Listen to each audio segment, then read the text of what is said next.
Hello there, right here we have a brand new snapshot. This is for 1.16.2 and it is snapshot 20W30A. In this snapshot, we're going to go over a bunch of little changes that they made before probably coming out with the full release of 1.16.2. Now remember guys, if you haven't already, go ahead and subscribe because I make a lot of videos covering all the new changes to Minecraft as well as cool things you can do with these new changes in your very own survival worlds. Now in this snapshot, they fixed some pretty major problems as well as many minor problems. And after this video goes live, we'll be testing out everything you see here in a world that we opened up to the viewers. You guys can join us. And we'll be streaming this all live and you can find it on my Twitch link down below. Now let's get into all the changes for the newest 1.16.2 snapshot. The first big change that they did is they made it so that lanterns can now be waterlogged. We can place them underwater. Also, of course, place them above water here, and then we can also come in with a bucket and waterlog these guys.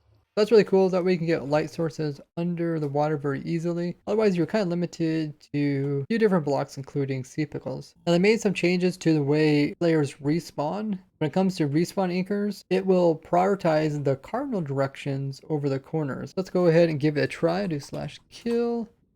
And we spawned right here. This is a cardinal direction. Go ahead and remove these blocks and do it again.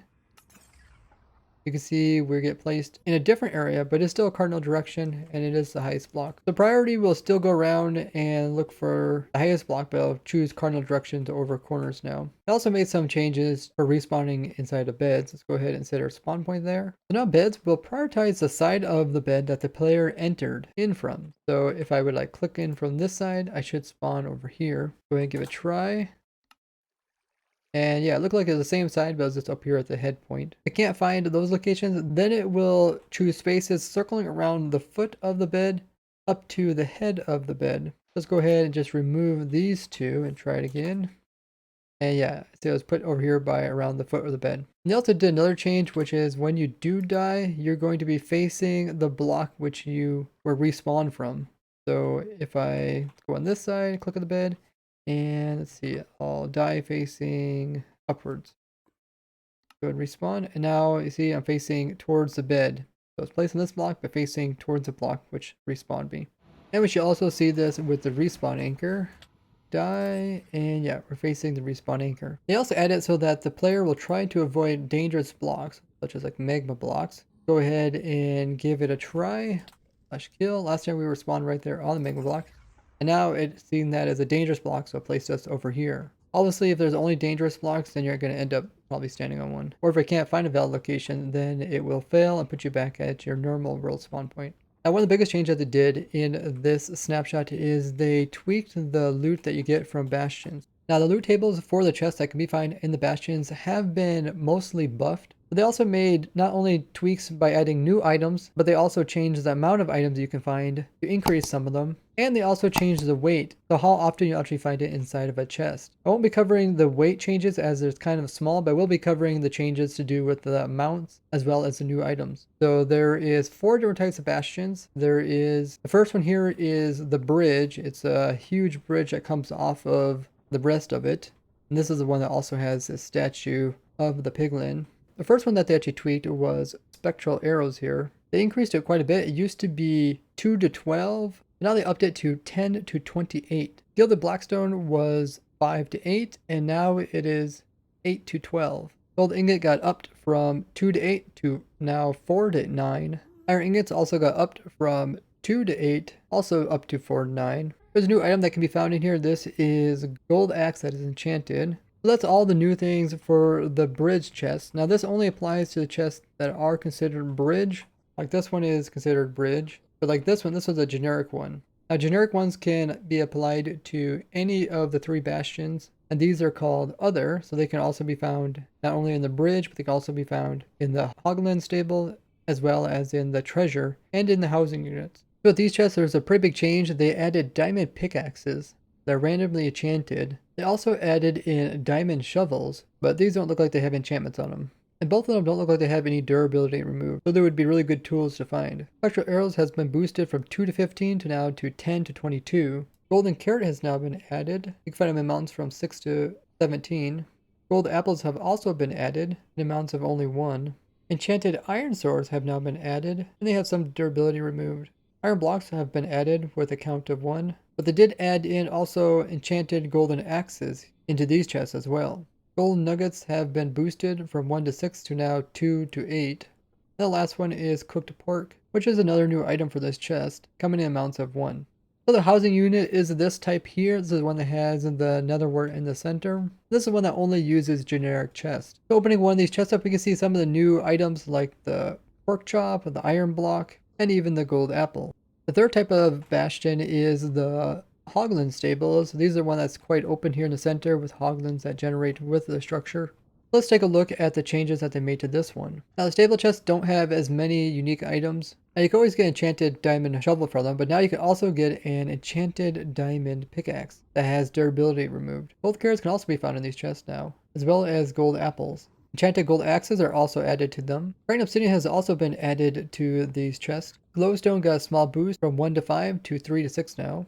Gilded blackstone got a buff from 1 to 5 to now 2 to 5. Everything else is the same, and you can see some of the new loot inside of this hoglin stable chest. So probably the best bastion is the treasure one. This is the one with the gold here in the center, and the chests here in the center also are treasure loot chests, meaning they provide you all the new stuff. Let's take a look at what's all new with this one. Diamond has been boosted from 1 to 3. You can now find 2 to 6. They also added golden apples into this chest.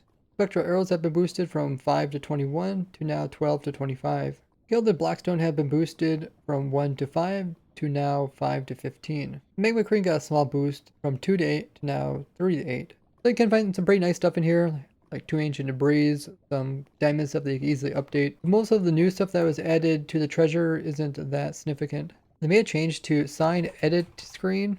It will now initialize it from existing signed text. And they say that this should have no impact on vanilla. They also made a change to tags, which are things you can type in like flower, and everything which is a flower tag will show up. Because they're having so many problems with different tags causing different problems when applied to wrong items, they now made it so that tags can be marked as optional, and failure to resolve optional entries does not prevent the whole tag from loading. I actually find this pretty useful, and it's really nice to come in here and just search for like one specific thing that are all categorized underneath the one name. They fixed a problem to do with villagers constantly opening and closing doors really fast. They also fixed it where villagers were getting stuck while trying to go through a door at the same time. In some circumstances, mobs are able to have double enchantments on their gear, and now they have fixed that. This came into cases with pillagers inside of raids, as well as the horsemen that come from the lightning strikes. I did a video about both of these circumstances and extremely rare stuff you can get from them. Like you can get protection 8 diamond helmets from these guys, which actually work way better than normal protection helmets.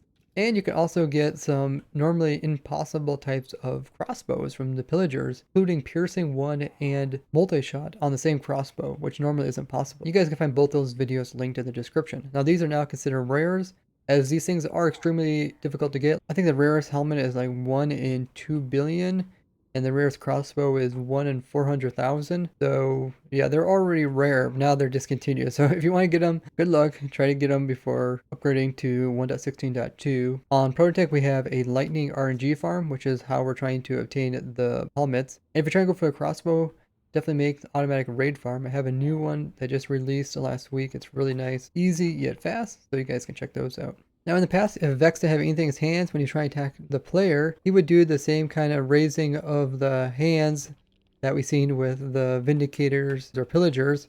Because of this, they will now have it so they raise 2 hands. They changed a death message for being killed by a wither skull. Let's go ahead and die from it. You can see it says Rays was shot by a name tag's skull. This is how it used to be. It didn't make much sense because right here where it says name tag, this is what I renamed it with a name tag. And it normally would say wither, a wither's skull, which made sense. But since we renamed him, it doesn't make sense. Now this has been changed, so it makes more sense. In the previous versions, the problem with the zombified piglins when they were chicken jockeys being down too low. You can see the hitbox of this guy is way down inside the chicken. His feet are down inside the chicken instead of being on top of it like you're riding it like all the other type of jockeys. And now this problem has been fixed in the new snapshot. There was a bug that if you had a spawner minecart produce a spider jockey, it would crash the game. This was caused by an illegal state exception, being that the entity was already tracked. This should now be fixed. There was a problem when players were riding a strider, they'd be floating slightly above it rather than sitting on it. And now we shouldn't see that problem anymore. There was a null point exception during shutdown when recon enabled with no password. In the last snapshot as well as this one, they fix a lot of text issues to do with languages that use right to left reading directions instead of the left to right. They also fix a lot of different small grammar and punctuation errors throughout different areas inside of the menu, as well as in the code. There was a problem that saved data of the new nether biomes is lost when you upgrade a world to 28A or above. This was occurring when players were changing the data so that new biomes would appear in areas that they normally don't. And then when they updated, it was converting it all to the void biome, and it was only applying to the new biome. But now this should all be fixed. There was a problem that some features configurations did not load for data packs. And the problem was that if you would have some features in with another feature and those were causing an error, you wouldn't actually get the error message, so you wouldn't know how to fix it. Now with the new spawn points that you can have set so players are spawned in at specific rotations, it now fixes it so it uses the Minecraft rotation parser. There's a problem that if you would try to place a block, but instead of using 1 colon, use 2 colons, it would actually crash the game. And we should no longer see that now. There was a problem with end city structures. Some of the larger ones are actually getting cut off. This only affected the last couple of snapshots, but now this has been addressed. A lot of smaller problems that they fixed in this one, so hopefully they're getting close to doing the full release for 1.16.2. And if you guys recognize any bugs that are still in this snapshot, make sure to report them to the developers, or tell me down in the comments. And don't forget to join our snapshot testing stream, which you can find the link to in the description. We're going to be building farms using all the new changes, as well as updating old farms to these changes. And you can get all the information about how to join the server on my Twitch link. I would like to thank you guys for watching, and I'll see you guys in the next one. Bye bye!